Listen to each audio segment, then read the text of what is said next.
Pessoal, está gravando então, boa noite a todos, né? Nós estamos aí na aula de Direito Empresarial do 8º semestre, que diz respeito a falências, do dia 14 de setembro de 2020. Na semana passada, que foi uma aula gravada em razão do feriado, do dia 7 de setembro, nós estávamos estudando as fases da falência. Nós terminamos a aula da semana passada estudando as fases da falência. E nós vimos que a falência, ou o processo de falência, ele é trifásico, que significa dizer que ele tem 3 fases. Quais são elas? A primeira, a segunda e a terceira fase. Gêmeo, né? Gêmeo. Bom, pessoal, claro que são a primeira, a segunda e a terceira, mas cada uma delas tem um nome próprio, que diz respeito à finalidade da própria fase. Para que serve a própria fase? E nós vimos que a primeira fase é chamada de fase pré-falimentar. Né? A primeira fase é a fase pré-falimentar. Porque é nessa primeira fase que se verifica se é caso realmente de decretação de falência da empresa. Né? De modo que é nessa fase que o juiz ele analisa a chamada insolvência jurídica e as hipóteses de falência do artigo 94 da Lei de Falência, que nós estudamos também na aula da semana passada. Então, veja, quem não assistiu a aula da semana passada vai ter uma quebra de continuidade muito grande. Né? Então, voltem aí e reassistam a aula da semana passada, do feriado do dia 7/9. E, havendo, então, uma dessas hipóteses de falência, né? Havendo então uma dessas hipóteses de falência, que é a impontualidade injustificada, ou então a execução frustrada, ou então atos de falência, o juiz ele vai decretar a falência da empresa. E quando o juiz decreta a falência da empresa, ele está pondo fim à primeira fase e imediatamente iniciando a segunda fase. A segunda fase é chamada de fase falimentar ou de falência propriamente dita, porque toda aquela ideia que a gente tem de falência, na verdade, ocorre na segunda fase. A fase pré-falimentar, ela é pré-falimentar porque ela vem antes da falência, justamente para definir se é ou não é caso de falência. E se for, aí sim, o juiz decreta a falência e inicia a segunda fase, que é a fase falimentar propriamente dita. E o que vai ocorrer nessa fase falimentar propriamente dita, né? Essa segunda fase? Vai ocorrer o que a gente espera de uma falência, que é a apuração de todos os credores, a apuração de todo o patrimônio dessa empresa, a venda de todo esse patrimônio e o pagamento, quanto possível, máximo que for possível, dos credores. Né? Então, a segunda fase é que, de fato, vai liquidar a empresa. Vai liquidar a empresa, apurando tudo que ela tem, tudo que ela deve, vendendo tudo que tem e pagando o que for possível. E, acabado o dinheiro, não acabado os credores, acabado o dinheiro, o juiz ele vai proferir uma sentença de encerramento, pondo fim à segunda fase da falência. Pondo fim aí à segunda fase da falência. Pessoal, e depois dessa segunda fase, não é imediatamente, tem um tempo. Quem assistiu à aula passada vai lembrar, o tempo é 5 anos a partir do encerramento da segunda fase, se não houver crime de falência. Ou 10 anos, também a partir do encerramento da segunda fase, se houver crime falimentar, se houver crime de falência. Passado esse período, então, de 5 ou 10 anos, da sentença de encerramento da segunda fase, é que se inicia, então, a terceira fase, que é a fase de reabilitação do empresário falido. A terceira fase é a fase de reabilitação do empresário falido. E para que serve essa terceira fase? Pessoal, essa terceira fase, ela serve para que o empresário se reabilite.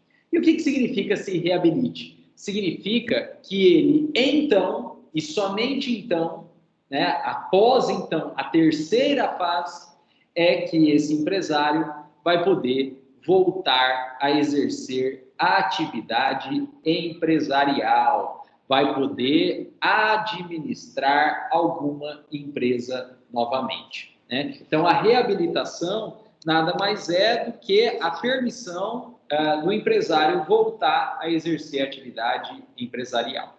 Mas veja que essa reabilitação, ela tem um prazo de 5 ou 10 anos a partir do encerramento, de modo que o empresário, na prática, pessoal, ele fica bastante tempo aí sem conseguir administrar a empresa ou uma empresa, né?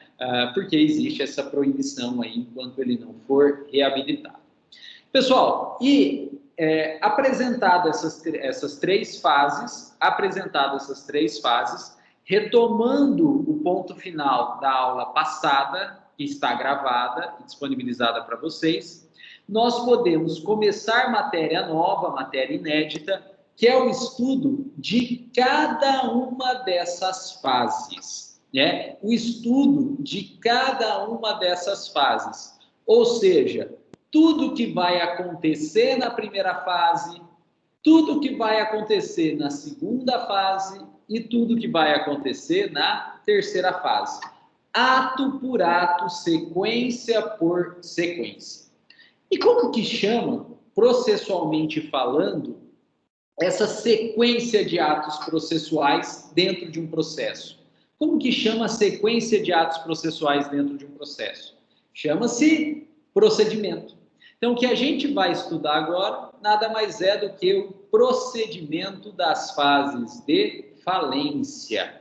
Iniciando aí justamente pelo procedimento da primeira fase.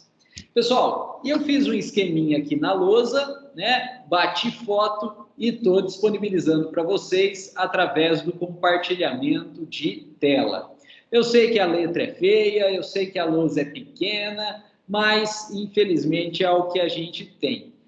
Professor, por que você não faz no computador? Porque eu não sei fazer, né? Até sei, mas demora muito. Pela lousa é muito mais fácil, né? Então é por isso que foi feito pela lousa aí.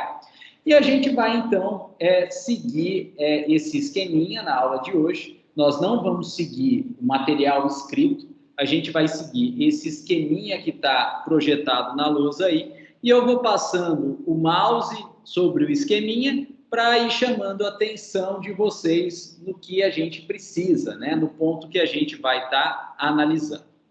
Pessoal, como a lousa é pequena, não foi possível fazer o esqueminha linear, né? Horizontalmente aí. Então, na verdade, o esqueminha ele está com uma quebra aí na lousa. E eu vou fazer o caminho no mouse aqui, mostrando qual que é a sequência do procedimento. Olha lá. Pessoal, o procedimento da primeira fase, ele começa com a petição inicial. Olha o mousezinho lá. Começa na petição inicial. Aí ele vai para o despacho judicial inicial. DJI é despacho judicial inicial. Aí ele segue para o ato de citação, e a partir dessa citação, o réu ele vai poder praticar um desses atos que estão elencados aqui em sequência. Então, a partir da citação, o réu pode requerer recuperação judicial, a partir da citação, o réu pode contestar. A partir da citação, o réu pode fazer o chamado depósito elisivo, ou então, depois da citação, o réu pode fazer o depósito elisivo mais contestar a ação, né? Então, a quarta hipótese do réu aqui, veja, é uma conjugação das hipóteses anteriores. Então, o réu tanto faz o depósito elisivo quanto contesta. Faz os dois últimos aí.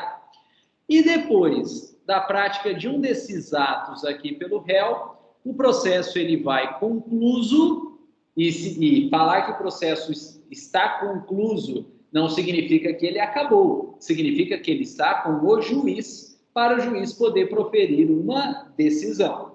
E aí o juiz, então, ele vai poder proferir duas possíveis decisões, né? Duas possíveis sentenças. A sentença denegatória, olha lá o mousezinho, sentença denegatória, ou então o juiz vai poder proferir a sentença declaratória de falência. A famigerada, a toda poderosa, salve, salve, sentença declaratória de falência. E se o juiz optar em proferir a sentença declaratória de falência, essa sentença declaratória põe fim à primeira fase, acaba a primeira fase. E ela própria, a própria sentença declaratória, já imediatamente inicia a segunda fase. E no próximo esqueminha que a gente estudar, a gente vai estudar então a segunda fase. Então essa seta dupla aqui, essa seta grandona, ela encaminha então o processo e o procedimento para a segunda fase. Pessoal, deu para ver qual é a sequência aí do procedimento? Né? Infelizmente não deu para fazer algo linear, né? Infelizmente aí. Mas deu para ver qual é a sequência do procedimento? Olha lá, procedimento de primeira fase, então, começa com a petição inicial, vai para o despacho judicial inicial, depois vai para a citação. Com a citação, o réu pode fazer uma dessas 4 medidas aqui, requerer recuperação, contestar, fazer o depósito elisivo, ou os dois juntos, depósito mais contestação. E aí depois o processo vai concluso para o juiz proferir uma sentença. Ou sentença denegatória, ou sentença declaratória de falência, que decreta a falência e inicia a segunda fase. Bom, pessoal, se deu para visualizar qual é a sequência do procedimento, a gente pode, então, agora iniciar o procedimento estudando cada um desses atos que estão em balãozinho, né? Nós vamos estudar, então, cada um desses atos aí que estão em balãozinho. Pessoal, beleza? Alguma pergunta, alguma dúvida? Podemos começar o estudo aí do procedimento? Se ninguém tiver dúvida, então a gente inicia. Olha lá, pessoal, o processo de falência, então, ele se inicia pela primeira fase, e essa primeira fase é chamada de fase pré-falimentar, porque o objetivo maior dela é verificar, né? E quem faz essa verificação é o juiz, se é realmente caso de decretar a falência da empresa. Podendo, então, que o juiz decrete a falência dessa empresa ou, eventualmente, né, podendo o juiz não decretar a falência da empresa. Mas a grande finalidade é verificar se realmente é caso de decretação da falência dessa empresa. Bom, e como todo processo, ele começa com uma petição inicial. E essa petição inicial, ela tem que ser endereçada para o juízo competente. E nós já vimos que o juízo competente é a Justiça Estadual de primeiro grau da comarca do principal estabelecimento da empresa. Então, o endereçamento dessa petição inicial é para a Justiça Estadual de primeiro grau da comarca onde se tem o principal estabelecimento da empresa. Bom, pessoal, depois é importante a gente ter em mente a legitimidade ativa, né? Quem vai ter legitimidade ativa para propor uma ação de falência? Quem pode pedir a falência de uma empresa?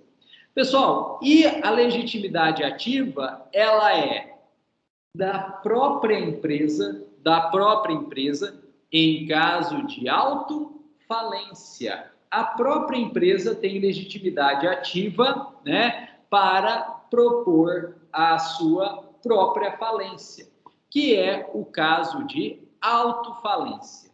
Então, a gente vai ter a empresa no polo ativo, né, e a empresa, então, no polo passivo. A empresa pedindo a falência de si mesma, né? É o caso de autofalência. E vocês vão me perguntar, professor, mas por que a empresa pediria a sua própria falência? A gente já estudou na aula passada, né? A empresa pediria a sua autofalência porque na falência existe um sistema próprio de quitação das dívidas, de modo que, sem falência, a dívida só estará quitada se essa dívida for 100% paga. 100% paga. Enquanto que na falência existe um regime especial, porque mesmo que a dívida não esteja 100% paga, se grande parte dela estiver paga, não a totalidade, mas grande parte dela estiver paga, o juiz na falência ele dá a quitação total. Então, na prática, na falência, a empresa ela não paga integralmente 100% as suas dívidas, mas se ela conseguir pagar grande parte, ela consegue quitação total, sem ter pago a totalidade das dívidas. Então, isso é algo interessante, né? E é dessa forma justamente para motivar a empresa a ela própria pedir a sua autofalência e o quanto antes, evitando que ela permaneça em atividade, gerando cada vez mais e mais dívida, né? E buscando, então, esse regime especial de quitação, que dá quitação total sem pagamento total, a empresa, então, ela pode pedir a sua autofalência. Pessoal, e nós vimos também que, nesse caso de autofalência, se a empresa não o fizer, não pedir a sua autofalência, existe uma ampliação da legitimidade ativa, porque a lei de falência permitirá, então, que os herdeiros do empresário ou sócios da pessoa jurídica empresária, da sociedade empresária, peçam a autofalência dela, né? Então, no caso de autofalência, nós temos como legitimidade ativa a própria empresa, ou então os herdeiros do empresário, ou então os sócios da sociedade empresária. Então, tanto a própria empresa, quanto os herdeiros do empresário, quanto os sócios da sociedade empresária, poderão pleitear, né, em legitimidade ativa, sendo autor, portanto, dessa petição inicial de falência, né, de falência. E por que, pessoal, essa ampliação da legitimidade? Porque é bom negócio. Você consegue quitação total sem pagar tudo, bom negócio, né? Onde você conseguiria quitação total sem pagar tudo? Em nenhum outro lugar. Só a falência te dá essa possibilidade aí, né? Então, para o empresário, para os herdeiros, para os sócios, é algo que pode ser interessante aí. Pessoal, e como eu disse, né, no polo passivo, a gente vai ter a empresa pretensamente falida, né? A gente vai ter a empresa pretensamente falida. E, pessoal, no caso de autofalência, o procedimento acaba se tornando célere, acaba se tornando simplificado. Por quê? Porque se é a própria empresa que está pedindo a sua própria falência, se no polo ativo a gente tem a empresa e no polo passivo a gente tem a mesma empresa, tem fatos controvertidos? Tem pretensão resistida? Não, não tem. De modo que, na prática, nem precisa de procedimento. Se há um pedido de falência por autofalência da própria empresa ou dos herdeiros ou dos sócios, o juiz ele vai pular tudo isso aqui que a gente comentou, mas ainda não estudou, e ele vai proferir imediatamente a sentença declaratória de falência e decreta a falência da empresa. né? No caso de autofalência, vai da petição inicial direto para a sentença declaratória de falência, né? Então, no caso aí de autofalência, vai direto da petição inicial para a sentença declaratória de falência. E o juiz já imediatamente decreta a falência dessa empresa. Afinal, a própria empresa está pedindo, então não tem pretensão resistida, não tem por que ter contraditório, não tem por que ter discussão, não tem fato controvertido, não tem instrução probatória, não tem nada. Já vai direto para a sentença declaratória de falência. Pessoal, Rosalino levantou a mão, fica à vontade, Rosalino. Professor, boa noite, tudo bem? Deixa eu ver se eu entendi direito. A autofalência, então, a legitimidade passiva e a legitimidade ativa são em tese do próprio grupo.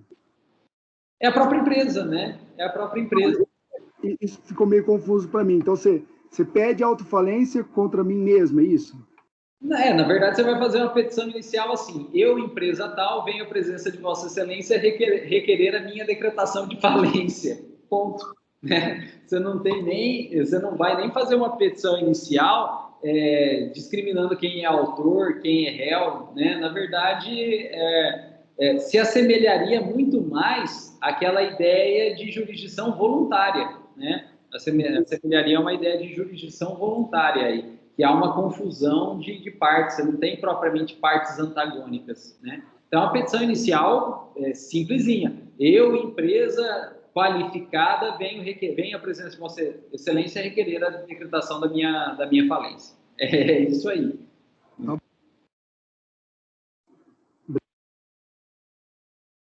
Rosalino, está cortando, não consigo te entender. Não, eu disse obrigado, perdão. Então tá bom. É simplesinho, né? É uma ideia de jurisdição voluntária, né? Agora, a coisa vai ficar muito mais complicada, pessoal, quando, na verdade, a empresa não requerer a sua falência. A empresa está lá operando em crise econômica, gerando dívida, mas ela não requer a sua autofalência. E aí os credores começam a ficar preocupados porque eles só estão vendo a empresa em atividade, aumentando a dívida, não pagando nada, e aí eles começam a ficar com medo de não receber mais nada.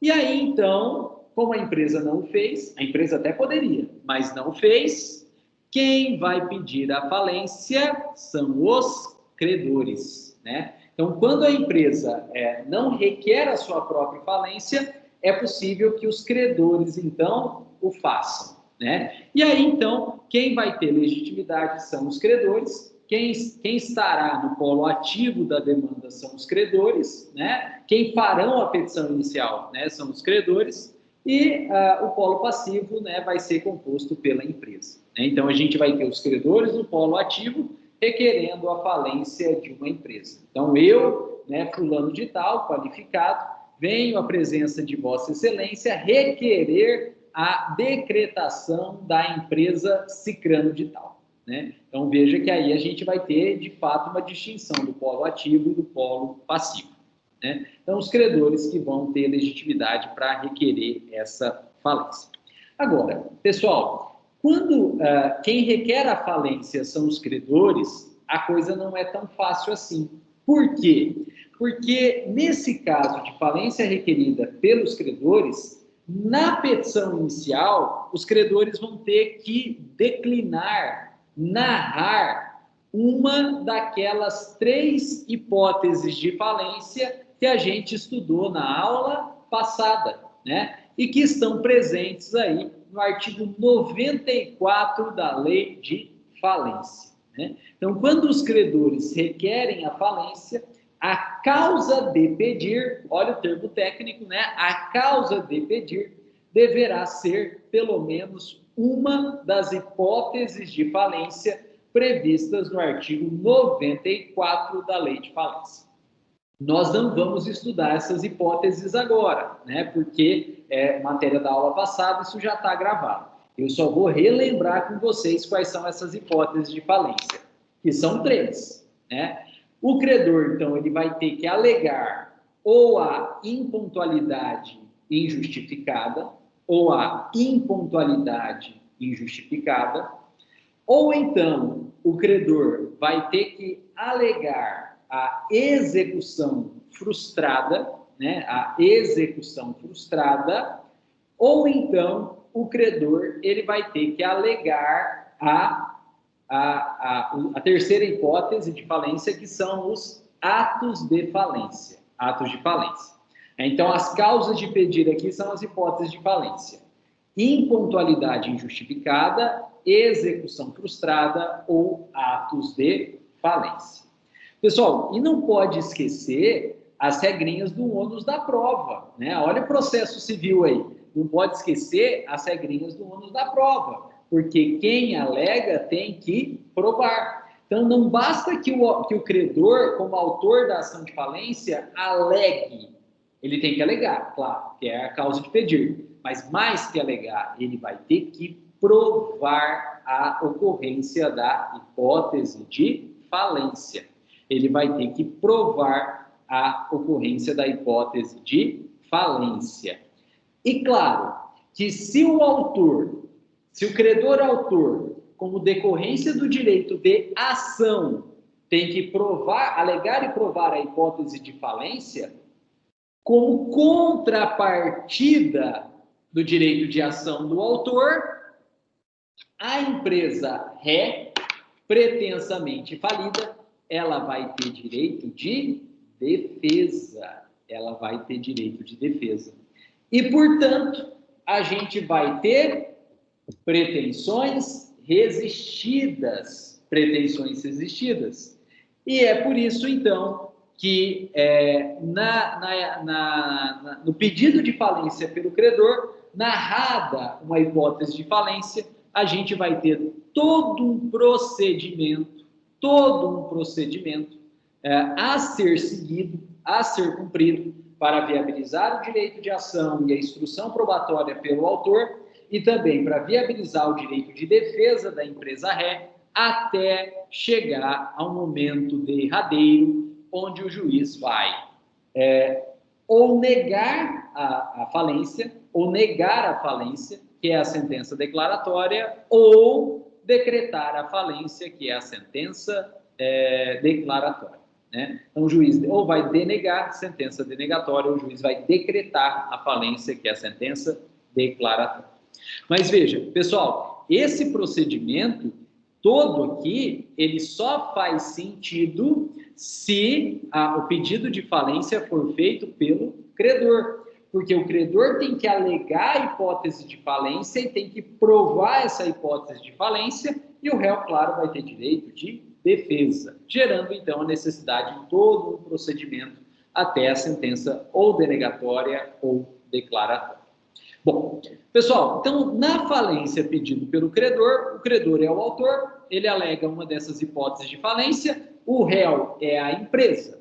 E aí o processo, então, ele vai ser distribuído e o juiz, ele vai dar um despacho inicial. E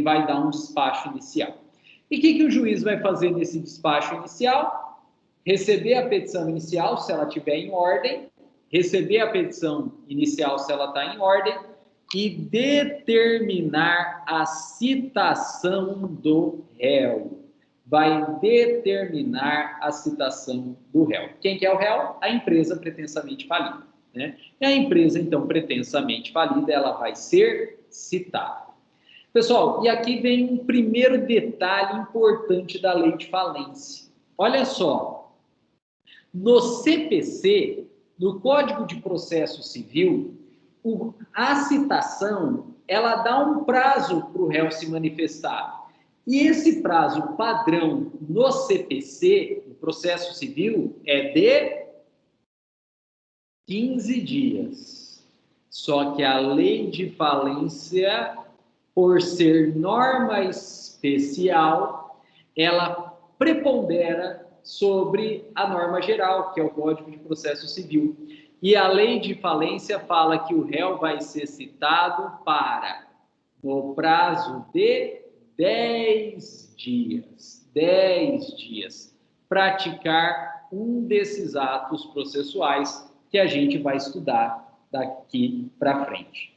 Então, tomem cuidado, pessoal. Aqui no processo de falência, a citação, ela concede ao réu prazo de 10 dias. Não é 15, é 10 dias. Por quê? Porque a lei de falência é uma norma especial e, como norma especial, em matéria falimentar, ela prepondera sobre a norma geral do Código de Processo Civil.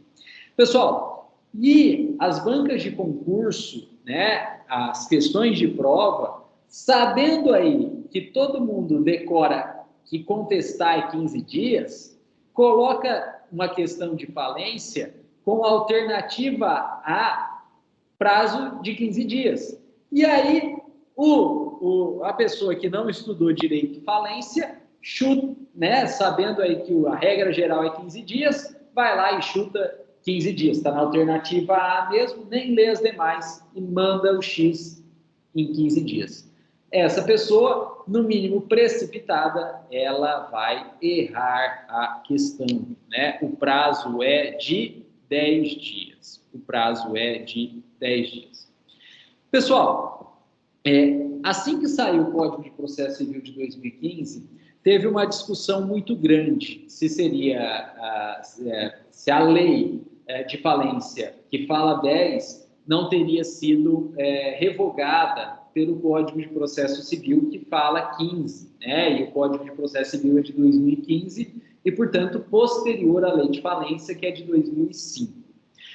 Teve uma discussão muito grande, mas prepondera a ideia que a lei de falência, sendo norma especial, ela tem prazo especial, então, e o prazo prepondera que o prazo é de 10 dias. Agora, veja só, mesmo que não preponderasse doutrinariamente, eu recomendaria que vocês fizessem em 10. Por quê? Porque se você faz em 10 e o juiz entende que é 15, você fez dentro do prazo. Se você fez em 10 e o juiz entende que é 10, você fez dentro do prazo. Agora, se você faz em 15 e o juiz entende que é 10, você perdeu o prazo, dançou, já era, não tem o que fazer, né? Então, pelo amor de Deus aí, né? Pelo amor de Deus, em falência, né? Em falência, a citação e a prática dos atos processuais pelo réu vão ser em 10 dias, que aí não tem como errar, né? Aí não tem como errar. Você sempre segue, quando você tem dúvida, né? E você tem medo de errar, você sempre segue o prazo menor, porque aí não tem como errar, né? Não tem como errar. Então, lembrem bem aí, gente, processo de falência prepondera 10 dias. E na prática, façam sempre 10 dias. Porque se você faz em 15 e o juiz entende que é 10, você se ferrou. Então, não tem mais o que fazer. Bom, pessoal, o que o réu, então, citado, ele vai poder fazer em 10 dias? A primeira opção que o réu tem é requerer a recuperação judicial. O réu, ele vai poder requerer a recuperação judicial. Ele recebeu uma citação que alguém está pedindo a falência dele, ele fala, puta, tô ferrado mesmo, né? Tô ferrado mesmo, não tenho como pagar. Então, eu vou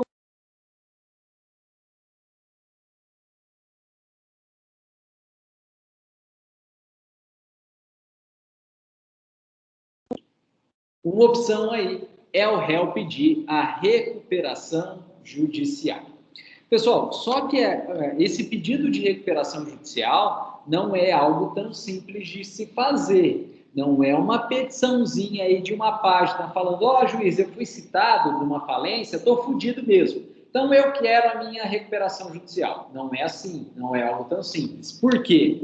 Porque, na verdade, para que a empresa, então, citada de um processo de falência, possa requerer a sua recuperação judicial, ela vai ter que apresentar o plano de recuperação judicial, né? Então, não é um pedido puro e simples, não é um pedido infundado, né? A empresa requer a sua recuperação e ela vai ter que apresentar o seu plano de recuperação judicial.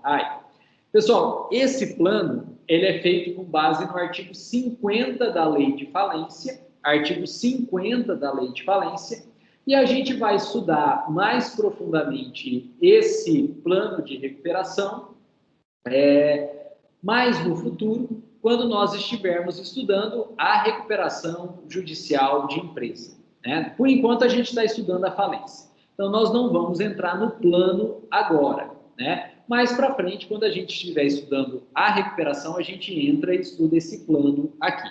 Mas, desde logo, saiba, o empresário, a empresa citada de um processo de falência, ela tem 10 dias, e nesses 10 dias ela pode requerer a sua recuperação, mas ela vai ter que apresentar o plano, né? O plano de recuperação judicial, que não é algo tão simples assim, com base no artigo 50 da Lei de Falência. Bom, pessoal, sendo algo complexo, pode ser que a empresa não opte em apresentar o seu pedido de recuperação, porque ela não tem plano, ainda. E ela pode, então, como segunda opção, contestar a ação. Ela pode contestar a ação. Pessoal, e a contestação é a peça de defesa, propriamente dita. E o que vai vir no conteúdo da contestação como defesa? Veja só, se o credor pediu a falência e trouxe como causa de pedir uma das hipóteses de falência do artigo 94, que é a impontualidade injustificada, que é a execução frustrada, que são os atos de falência, a empresa réu citada, quando ela for contestar, ela só tem um caminho. Ela vai ter que negar a ocorrência da hipótese de falência alegada pelo autor. Então, o conteúdo da contestação aqui é negar a ocorrência da hipótese de falência alegada na petição inicial pelo autor. Se o autor alegar impontualidade injustificada, a empresa ré vai ter que negar a impontualidade justificada. Se o autor alegar execução frustrada, a empresa ré vai ter que negar a execução frustrada. Se o autor alegar ato de falência, a empresa ré vai ter que negar os atos de falência aí. Então, o conteúdo da contestação é a negativa da hipótese ou das hipóteses de falência alegadas pelo autor na petição inicial. Pessoal, e feita essa contestação, o processo vai para o juiz, então, proferir uma decisão.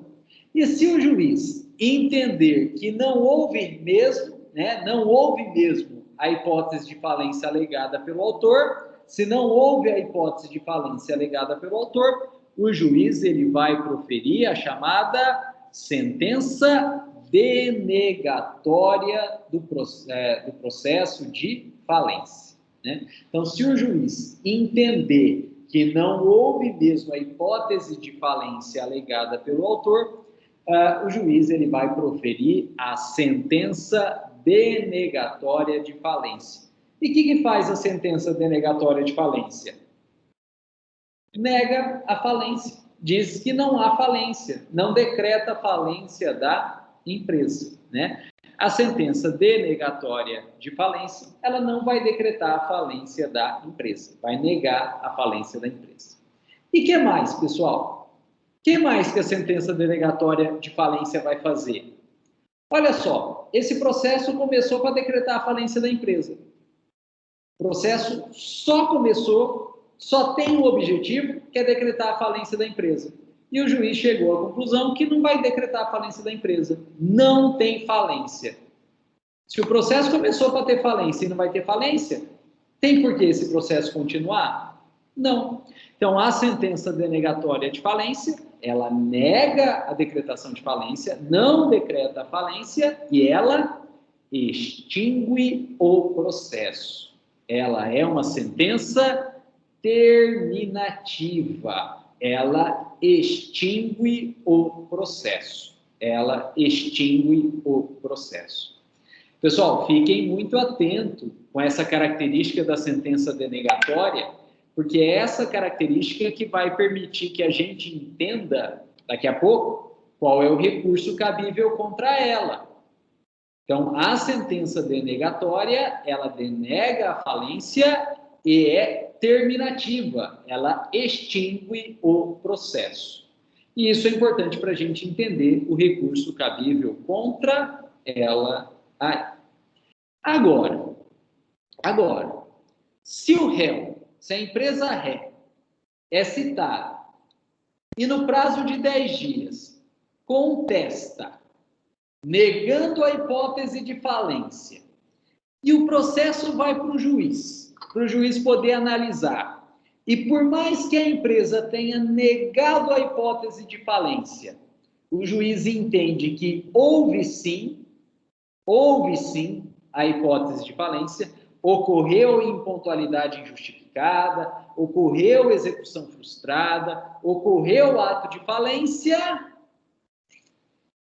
O que o juiz vai fazer?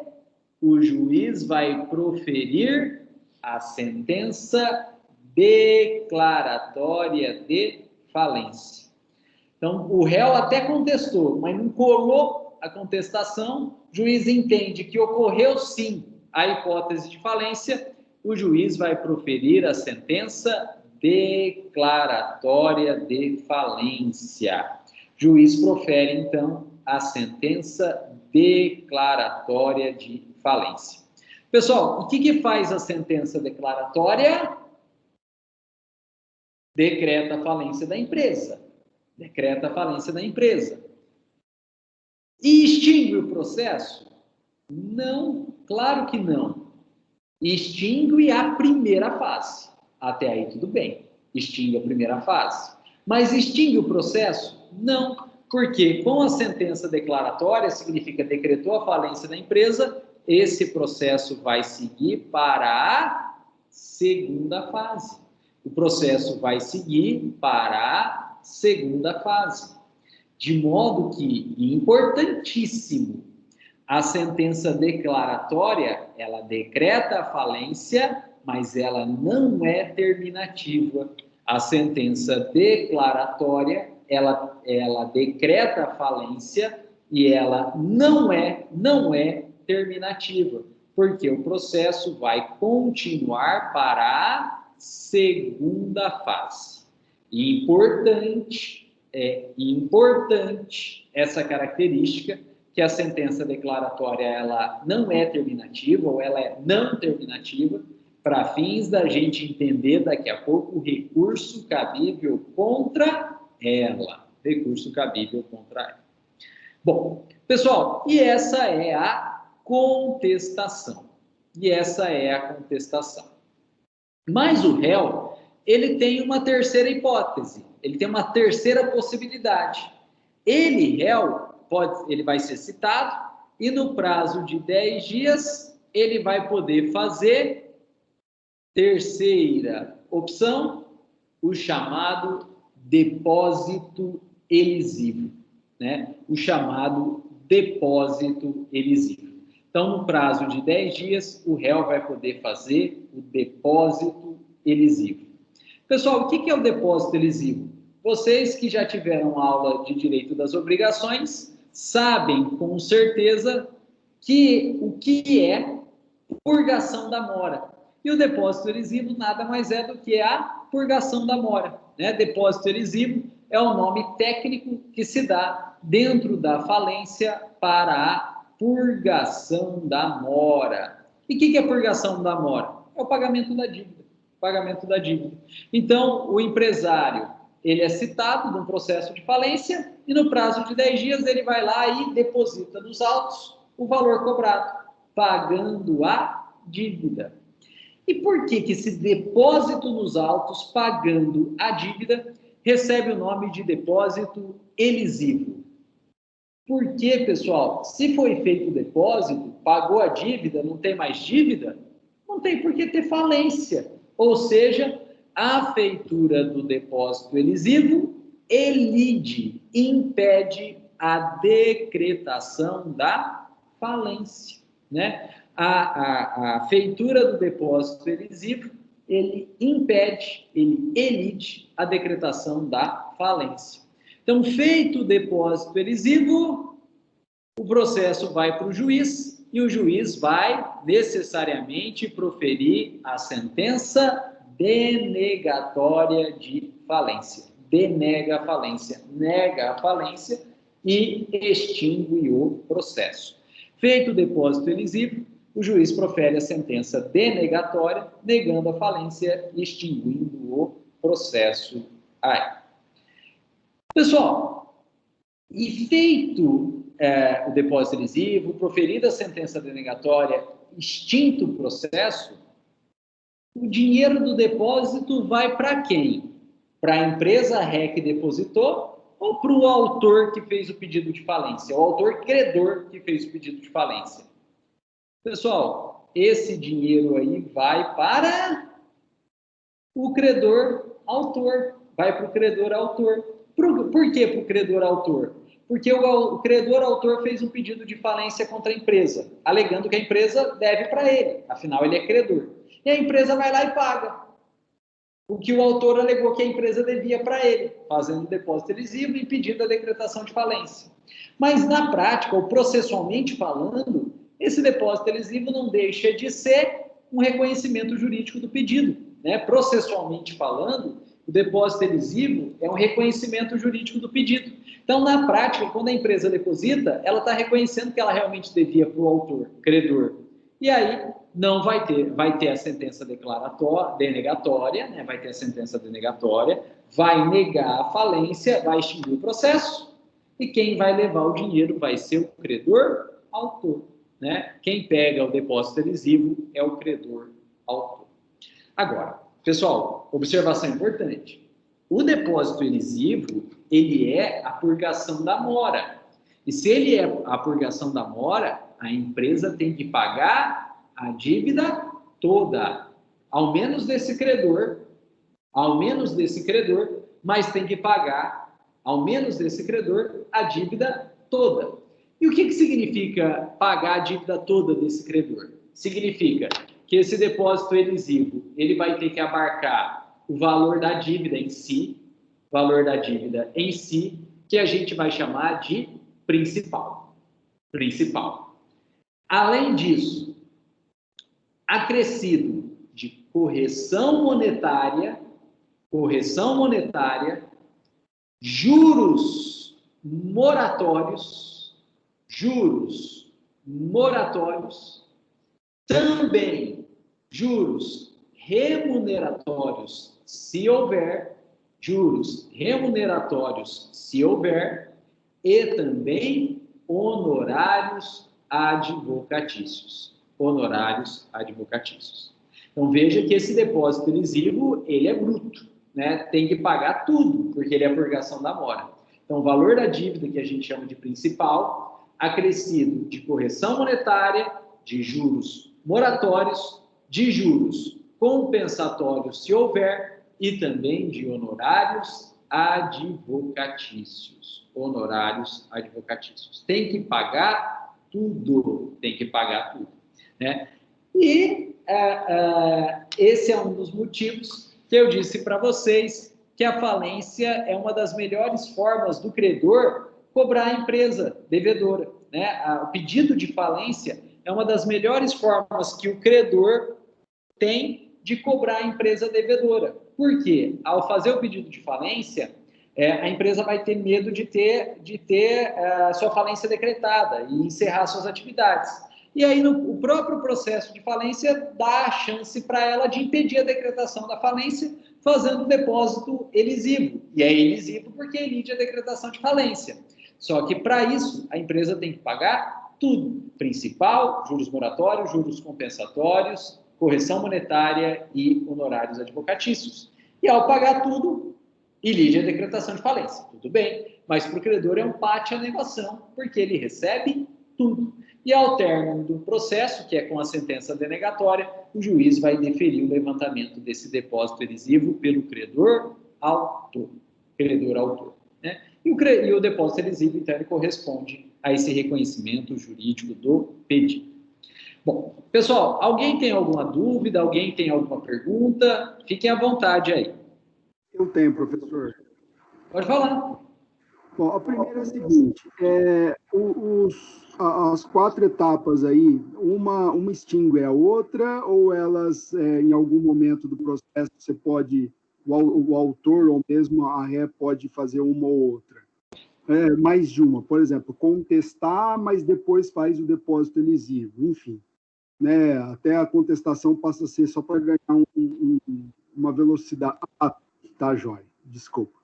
Bom, a outra pergunta é a seguinte: no caso de fazer uma solicitação de falência e o juiz dá uma sentença denegatória logo de cara, isso cabe danos morais depois para a empresa, dependendo como é que for o tamanho dessa discussão, como é que for feita essa publicidade dessa solicitação, se gerar algum problema para a empresa? E a outra pergunta que eu tenho é o seguinte: aonde depositar esse dinheiro? No caso, se depositar menor, o juiz pode fazer uma audiência de conciliação, solicitar uma conciliação entre as partes ou não? Então vamos lá, as 3 perguntas do Rosalino, né? Se a empresa pode fazer mais de uma conduta. Na verdade, requerer a recuperação judicial é só ela, não tem jeito de fazer mais nada. A contestação é que pode ser sozinha, o depósito elisivo também pode ser sozinho, né? Então, contestar sem depositar e depositar sem contestar, pode ser sozinho. E esses 2 últimos casos é que eles podem ser feitos em conjunto, que é o que normalmente acontece na prática, né? E a gente vai estudar daqui a pouquinho por que faz, na prática, depósito elisivo mais contestação, deposita e contesta, né? É o que acontece na prática. Na prática faz os 2 aqui. E daqui a pouco a gente vê por quê, né, que é feito dessa forma.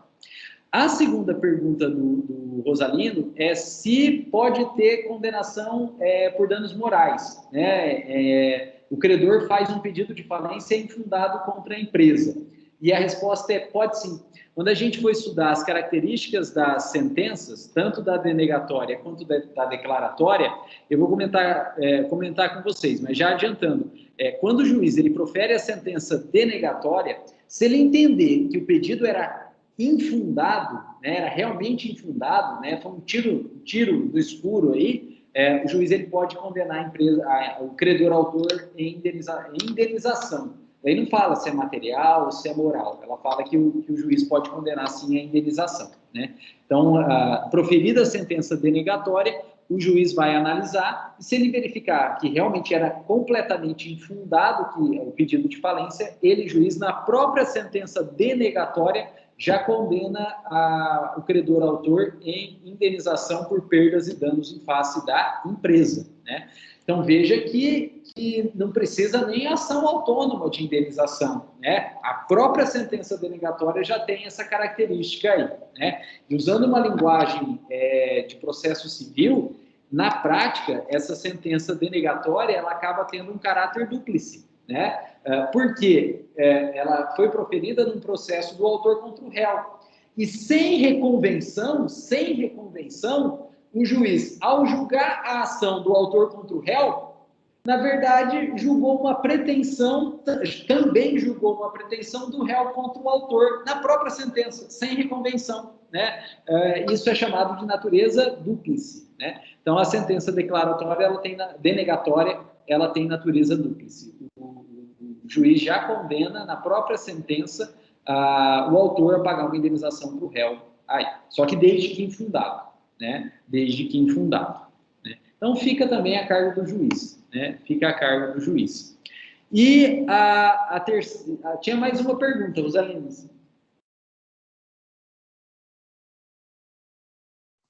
Sim, a pergunta é a seguinte, mas eu acho que eu já imagino a resposta já. No caso do depósito, aonde é que faz esse depósito pela empresa, já que não abriu conta judicial, ou ela faz um pedido para abertura de conta judicial? E se o depósito é a menor, e aí eu já estou imaginando que você já deposita e já faz a contestação, implorando para o credor, né, pegar menos, né? enfim, mas se fazer o depósito menor, o depósito elisivo menor, o juiz pode solicitar uma audiência de conciliação ou algum tipo de conciliação, mediação, sei lá? O depósito elisivo, para ele ser elisivo mesmo, ele tem que purgar a mora, então ele tem que ser integral. Tem que ser integral. Então, é o principal, atualizado, com juros moratórios, juros remuneratórios, se houver, e honorários, depositados nos autos, né? É feito através de guia judicial de depósito nos autos, depósito elisivo. E, nos termos da lei, tem que ser integral. Não tem previsão nem de complementação, nem audiência de conciliação, né? Então, se o juiz quiser marcar ou dar uma chance de complementação e tal, vai do juiz. Não tem a lei não chega a esse pormenor.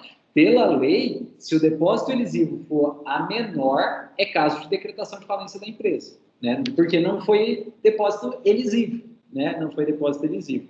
Então, não tem previsão legal. Se o depósito for a menor, pela lei, o juiz decreta a falência da empresa. Então, tem que tomar cuidado mesmo, né? Tem que tomar cuidado. Não tem previsão de menor, nem de audiência, nada disso. Pauleira. É pauleira. Mais alguma pergunta? Rosalino ou alguém mais, gente? Fique à vontade aí. Ninguém? Então, vamos lá. O que acontece na prática mesmo? Essa última hipótese aqui, que é a feitura do depósito elisivo mais a contestação. E aí vocês vão me perguntar, professor, se faz o depósito elisivo, e o depósito é elisivo, desde que seja integral, mas é elisivo, impedindo, né, a decretação de falência, para que eu vou contestar? Ou, se eu pretendo contestar, é porque eu tenho tese de defesa. E se eu tenho tese de defesa, para que eu vou depositar? Mas na prática a gente faz os dois. Por quê? Pelo seguinte, quando se faz o depósito elisivo, uma coisa é certa. Se fez o depósito elisivo, desde que integral, ele é elisivo. Ele exile, né, ele elide a decretação da falência. Então, feito o depósito elisivo, o juiz vai proferir a sentença denegatória. Então, uma coisa é certa, não vai ter falência. Fez o depósito elisivo, ufa, não vai ter falência, não vai ocorrer falência. Bom, e se não vai ter falência, por que a empresa contesta?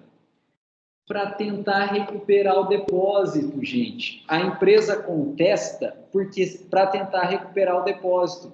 Se ela só faz o depósito, ela fez um reconhecimento jurídico do pedido. Ela reconheceu que o autor tinha razão. Então, quem que vai pegar o depósito? O autor. Agora, se ela faz o depósito elisivo, ela impede a decretação de falência. E aí ela simultaneamente contesta, ela está negando os fatos do autor. Então, ela não está fazendo um reconhecimento jurídico do pedido quando ela contesta. Ao contrário, ela está negando os fatos alegados pelo autor. E se ela, ao negar os fatos alegados pelo autor, essa negativa cola, é porque não era caso de falência. E se não era caso de falência, nem precisava fazer o depósito elisivo. E aí, sabe o que vai acontecer? Vai ter sentença denegatória, porque já teve o depósito. Então, é sentença denegatória. Só que nessa sentença, se o juiz entender que a contestação foi válida, tem razão, o réu, o juiz vai devolver o depósito para o réu. O juiz devolve o depósito para o réu. Então, a gente faz o depósito elisivo para ter a garantia que não vai ter falência. Vai ter sentença denegatória. E a gente contesta para tentar recuperar esse depósito.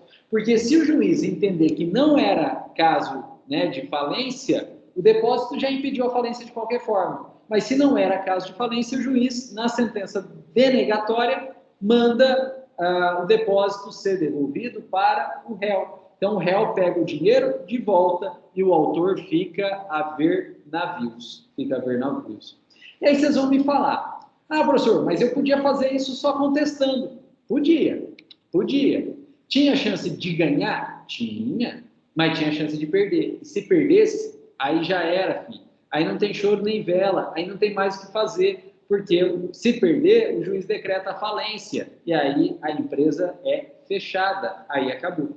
Então, só contestar, na verdade, é muito arriscado, porque, né, cabeça de juiz e bunda de neném, ninguém sabe o que sai. E aí você contesta, você acha que você tem que ter razão, mas o juiz discorda de você, empresa, e acha que você não tem razão, porque tem que decretar a sua falência, manda quem pode, obedece quem tem juízo, ele decreta. E aí o que você vai poder fazer? Ah, recorrer, mas até lá já decretou a falência, a tua empresa já é fechada e já era, né? Então, para não correr esse risco de só contestar e ter a possibilidade da contestação não colar e o juiz fechar a empresa, é que a gente faz os dois. A gente faz o depósito elisivo para que não tenha falência, de modo a buscar a sentença denegatória. E a gente contesta para tentar pegar de volta o depósito, né? Contesta para tentar pegar de volta o depósito. É isso que é feito na prática. Na prática, deposita e contesta. Pessoal, deu para entender isso aqui, essa sistemática? Por que faz o depósito e contesta? Alguém tem alguma pergunta? Alguém tem alguma dúvida? Não? Mas é isso então que acontece na prática. Pessoal, faz o depósito elisivo para impedir a decretação de falência, obtendo a sentença denegatória e contesta para mostrar que o autor estava errado. E se o autor estava errado, não era caso nem de falência, então nem precisava fazer o depósito. E aí a empresa pega o depósito de volta, né? A empresa levanta o depósito de volta. Bom, pessoal, e com isso, então, a gente terminou o procedimento, né? E a gente pode agora aprofundar um pouquinho o nosso estudo das duas sentenças. A sentença denegatória e a sentença declaratória. Pessoal, vamos começar nosso estudo aí pela sentença denegatória? Vamos lá. Marquem aí, sentença denegatória. O que é a sentença denegatória? É a sentença que entende que não era caso de falência. A sentença denegatória, ela entende que não era caso de falência. E por que ela entende que não era caso de falência?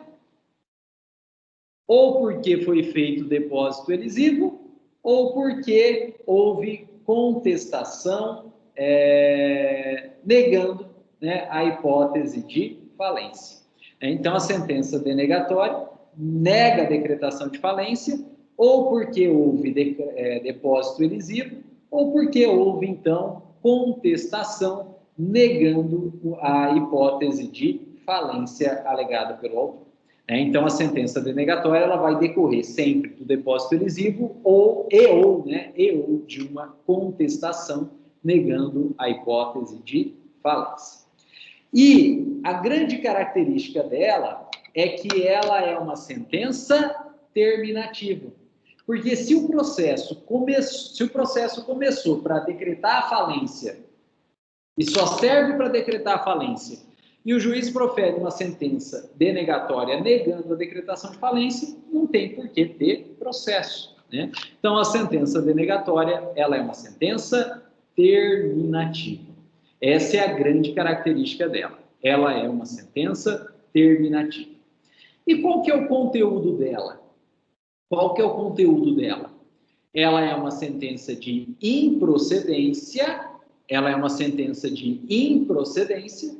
com possibilidade de condenação por danos, né? Condenação do autor por perdas e danos, né? Ela é uma sentença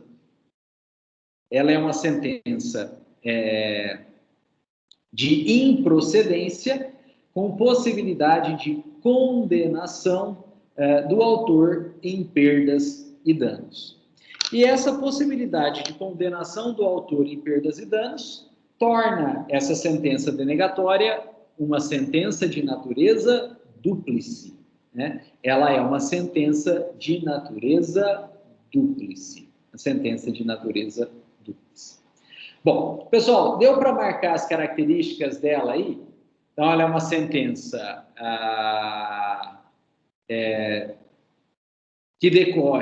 que nega a falência, que decorre de depósito elisivo e ou contestação, ela é uma sentença terminativa de improcedência, né, com possibilidade de condenação ao autor de perdas e danos, né? E por isso, então, ela tem natureza dúplice. Bom, pessoal, a partir dessas características dela, qual que é o recurso cabível contra a sentença denegatória? Então, o credor autor fez um pedido de falência, o réu contestou e o juiz falou, não é caso de falência, proferindo a sentença denegatória, extinguindo o processo. O credor autor não ficou feliz e ele quer recorrer. Qual que é o recurso cabível contra a sentença denegatória? Padrão, gente. Padrão. Recurso cabível é o recurso de apelação no prazo de 15 dias. O recurso cabível contra a sentença denegatória é o recurso de apelação no prazo de 15 dias. Padrão. É uma sentença, a sentença terminativa, terminou o processo, o recurso cabível é o recurso de apelação no prazo de 15 dias. Bom, pessoal, agora, se o credor autor fez o pedido de falência, não teve depósito e não colou a contestação, o juiz entende que é caso de decretação de falência. E aí o juiz, ele vai proferir a sentença declaratória. Sentença declaratória. Pessoal, a sentença declaratória, o que ela faz? Ela decreta a falência da empresa. A sentença declaratória, ela decreta a falência da empresa. Então, antes da sentença declaratória, a empresa está falida? A empresa está em regime falimentar? Não. A empresa não está falida, a empresa não está em regime falimentar. E agora, com a sentença declaratória que decreta a falência da empresa, a empresa passa a estar falida.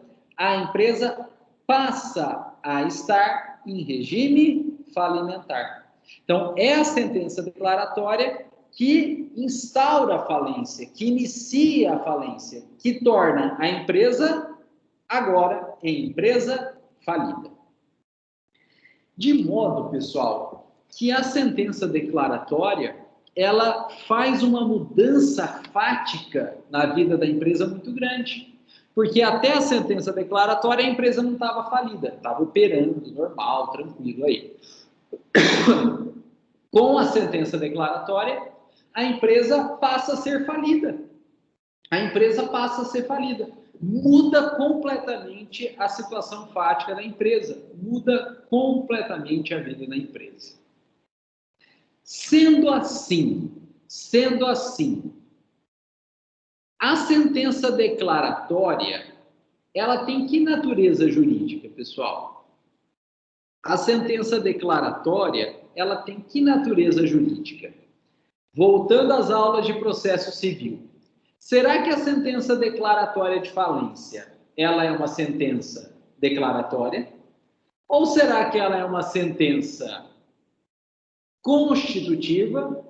Ou será que ela é uma sentença condenatória? A sentença declaratória de falência, a partir dessa mudança fática que ela gera na vida da empresa, ela tem natureza de sentença declaratória, ela tem natureza de sentença constitutiva ou ela tem natureza de sentença condenatória? Se fosse uma questão de prova, vocês assinalariam o quê? Que a sentença declaratória tem natureza declaratória, constitutiva ou condenatória? Gente, quando eu falo isso em sala de aula, a grande maioria das pessoas levanta a mão dizendo que a sentença declaratória, porque chama declaratória, tem natureza declaratória. E a grande maioria das pessoas erra. Tomem cuidado. A sentença declaratória, apesar de se chamar declaratória, ela não tem natureza declaratória. A sentença declaratória, na verdade, ela tem natureza constitutiva. Mais precisamente, constitutiva negativa, né? Constitutiva negativa. Por quê? Porque ela gera mudança fática na vida da empresa. E a sentença que altera a situação fática é sentença constitutiva ou constitutiva negativa, né? Então, a natureza jurídica da sentença declaratória, apesar do nome ser declaratória, não é declaratória, é constitutiva. Tomem muito cuidado com isso. Sentença declaratória de falência, ela tem natureza de sentença constitutiva, porque ela altera a situação fática. Antes dela não tem falência, com ela e a partir dela e por ela, toda a empresa é modificada para fins de início do regime falimentar. Então, ela é uma sentença constitutiva negativa. Bom, pessoal, o que ela faz? Ela põe fim à primeira fase e inicia a fase falimentar, inicia a falência propriamente dita. E por isso que ela tem natureza constitutiva. Bom, pessoal, peculiaridades dessa sentença declaratória, né? Peculiaridades aí dessa sentença declaratória. Primeira peculiaridade a gente já viu. Ela é uma sentença constitutiva. Segunda peculiaridade, olha só, a sentença declaratória, ela já nomeia o administrador judicial, né? É a sentença declaratória que já nomeia o administrador judicial. Então, quando o juiz profere a sentença declaratória, na sentença declaratória, ele já nomeia o administrador judicial. E quem que pode ser administrador judicial? Qualquer pessoa física ou jurídica de confiança do juiz, né? Pode ser administrador judicial qualquer pessoa física ou jurídica de confiança do juiz, né? É um auxiliar da justiça, de confiança, é uma função de confiança do juiz, podendo ser exercida por pessoa física ou jurídica. E, pessoal, além de nomear esse administrador, o juiz ele fixa também a remuneração desse administrador judicial, né? Então, nomeia o administrador e já fixa a remuneração desse administrador judicial. E quando eu falo isso, né, sempre vem aquela pergunta: professor, quem que vai pagar? A própria empresa, né? A própria empresa. Uma parte aí dos bens que eram da empresa e não são mais da empresa, porque agora a gente passa a se referir à massa falida, né? Passa a se referir à massa falida, vão ser usados para pagar a remuneração do administrador judicial. Então, dos bens da própria empresa que é retirado, então, a remuneração do administrador judicial. Terceira coisa, essa sentença, pessoal, ela determina que seja oficiada a junta comercial para que a junta comercial altere o nome da empresa, né? Então, a sentença declaratória determina que seja oficiada a junta comercial para que a junta comercial altere o nome da empresa. De que forma? Colocando o termo em falência ao final do nome empresarial. Então, vai pegar o nome empresarial, vai colocar tracinho e vai acrescentar aí o termo em falência, né? Então, a junta comercial ela é oficiada e ela altera o nome empresarial, acrescentando aí ao final em falência. Depois disso, pessoal, o que mais que essa sentença declaratória faz? Importante, olha só. A sentença declaratória, ela proíbe o empresário ou os sócios administradores de exercer atividade empresarial, né? Então, é a sentença declaratória que proíbe o empresário ou os sócios administradores da empresa de exercer atividade empresarial. Com a sentença declaratória, então, o empresário ou sócios administradores da empresa ficam proibidos de exercer atividade empresarial. E a gente já comentou que essa proibição ela perdura por toda a segunda fase, mais um tempo, até a terceira fase, que é a fase de reabilitação, né? Essa proibição de exercer a empresa da sentença declaratória, ela perdura até a terceira fase, a fase de reabilitação da empresa, né? Até a fase de reabilitação da empresa. Pessoal, e essas são as características, então, da sentença declaratória. Essas são as características da sentença declaratória.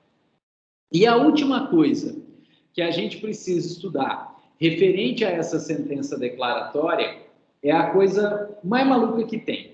Até agora é a coisa mais maluca que tem, que é o recurso cabível contra essa sentença. Recurso cabível contra essa sentença.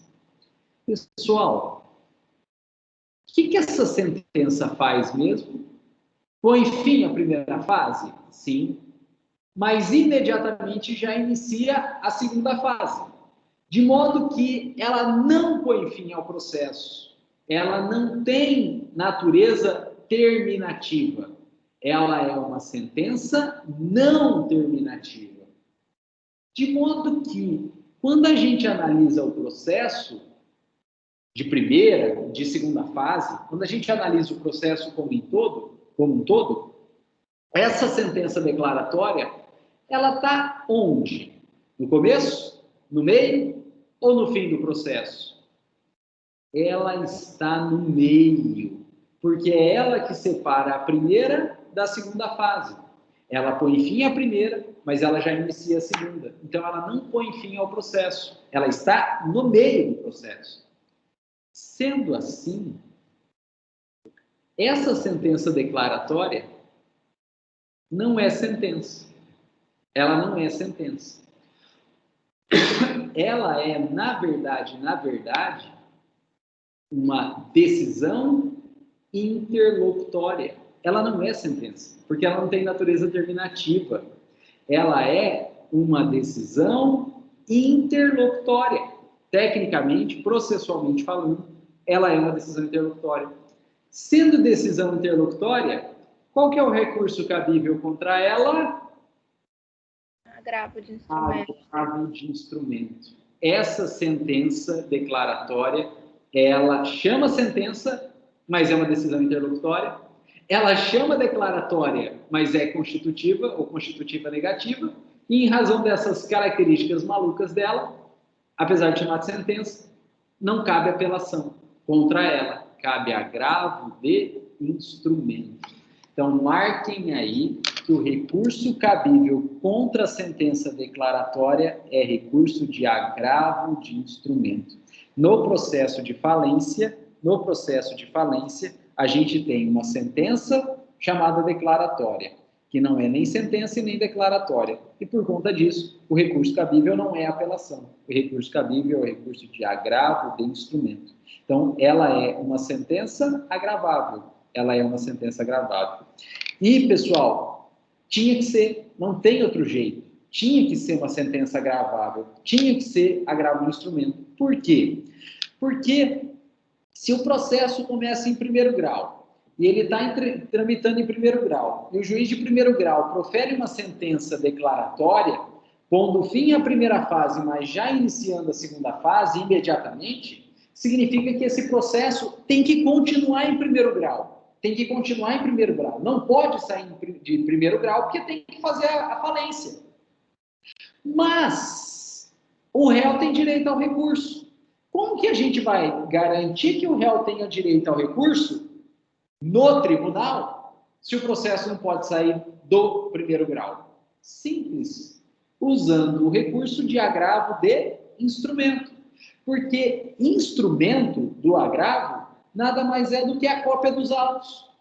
Hoje o processo é digital, então nem tem tanta necessidade disso. Mas antigamente, como o processo era físico, o instrumento era cópia dos autos.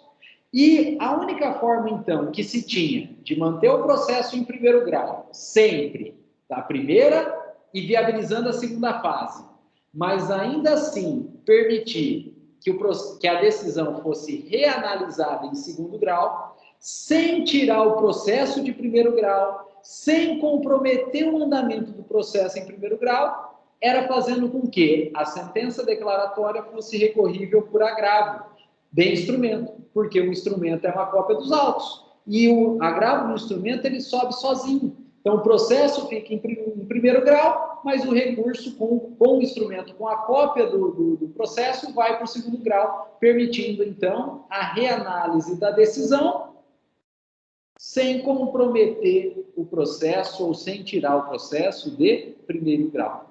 É por isso, então, que a sentença declaratória ela é agravável, né, e agravo de instrumento, porque o processo permanece em primeiro grau para fins da segunda fase e o agravo de instrumento faz uma cópia dos autos e instala um novo procedimento, uma nova relação jurídica processual direto em segundo grau. E aí os dois processos vão tramitar simultaneamente. A falência na segunda fase, em primeiro grau, e o agravo de instrumento em segundo grau, até que ele seja julgado. Até que ele seja julgado. E, pessoal, importante, pela regra recursal, o agravo não tem efeito suspensivo. O agravo não tem efeito suspensivo. O que significa dizer que, mesmo agravando, pela regra, o processo de falência vai continuar tramitando normalmente em primeiro grau para a segunda fase. Ah, professor, mas isso pode gerar um dano irreparável à empresa ré. Pode. Então, a empresa ré vai ter que dar os seus pulos e fazer um pedido de efeito suspensivo no agravo. Né? Vai ter que fundamentar esse pedido de efeito suspensivo no agravo. E pode ser que consiga o efeito suspensivo, mas pode ser que não consiga. Pela regra, não tem. Então, o processo vai sim continuar para a segunda fase de falência. E, pessoal, para a gente terminar, dado até o nosso adiantado da hora, o último detalhe. Essa sentença declaratória, ela fecha ou não fecha a empresa? Ela fecha ou não fecha a empresa? A resposta é: depende do juiz. Depende do juiz. Pode ser que o juiz profira a sentença declaratória e ele entenda que não tem por que aquela empresa permanecer em atividade.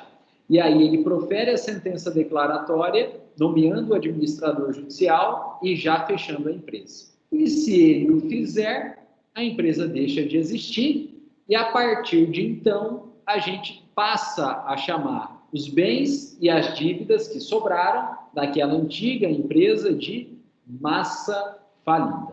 Né? Então, pode ser, então, que o juiz profira a sentença declaratória e entenda que não faz sentido aquela empresa permanecer em atividade. Aí o juiz já imediatamente fecha a empresa e o administrador judicial, então, ele vai passar a atuar sobre o que sobrou, que a gente chama de massa falida. Mas veja, o juiz não é obrigado a fechar imediatamente a empresa. Pode ser que o juiz profira a sentença declaratória, nomeie o administrador, né, decrete a falência e nomeie o administrador, mas ele não fecha imediatamente a empresa.